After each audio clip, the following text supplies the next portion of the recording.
আসসালামু আলাইকুম।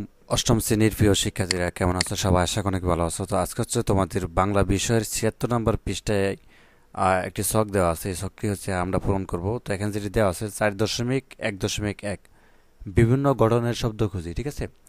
তো শব্দের বিভিন্ন গঠন রয়েছে, এগুলো থেকে আমাদেরকে কী করতে হবে? শব্দ খুঁজে বের করতে হবে এবং কিভাবে আসলে শব্দগুলো গঠিত হয়, ঠিক আছে?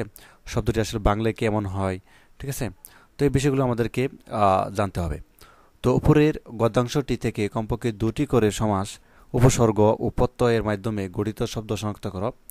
প্রত্যেকটা কিন্তু দুটি করে সমাসের দুটি, উপসর্গ এবং প্রত্যয়ের সবগুলো দুটি করে আমাদের কি করতে বলা হয়েছে? শব্দ শনাক্ত করতে বলা হয়েছে। তো প্রথম কলামে হচ্ছে শব্দ লিখবে, এই যে এই কলামে, ঠিক আছে? আমাদের বাম পাশে যে কলামটি গঠিত শব্দ, এই পাশে যেমন তিনটা দেওয়াই আছে, বাকিগুলো হচ্ছে আমাদেরকে পূরণ করতে হবে। তো প্রথম শব্দ, তো আমাদেরকে কি করতে বলা হয়েছে? তো প্রথম কলামে শব্দ লিখবে এবং দ্বিতীয় কলামে, এটা হচ্ছে দ্বিতীয় কলাম, শব্দটি ভাঙবে, ঠিক আছে? যেমন এখানে সমাজ জীবন, তো এখানে সমাজ যুগ জীবন, ঠিক আছে? এটা কিন্তু ভাঙা হলো। এবং তৃতীয় কলামের শব্দটি কিভাবে গঠিত হলো লিখবে। কিভাবে গঠিত হলো?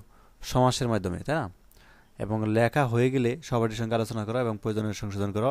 ৩ ধরনের গঠিত শব্দের একটি করে উদাহরণ দেখানো হলো। এই তিনটি দেওয়া আছে।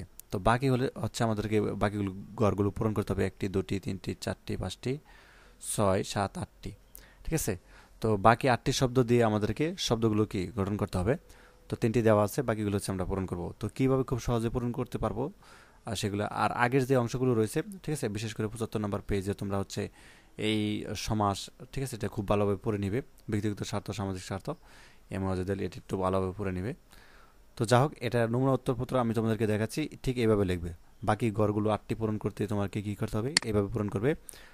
যেমন উপরের 3টি দেওয়া সমাজ জীবন, ঠিক আছে, সমাজযোগ জীবন, সমাসের মাধ্যমে, সম্প্রসারণ, সংযোগ প্রসারণ, ঠিক আছে, এনে হসন্ত আছে নিচে, উপসর্গের মাধ্যমে গঠিত হয়। সামাজিক, সমাজযোগিক, ঠিক আছে, এবং প্রত্যয়ের মাধ্যমে গঠিত হয়। যেমন সুখ দুঃখ, সুখ যোগ দুঃখ, ঠিক আছে, এবং গঠিত হয় সমাসের মাধ্যমে। দেশপ্রেমিক, দেশযোগ প্রেমিক, তাই না, সমাসের মাধ্যমে গঠিত হয়।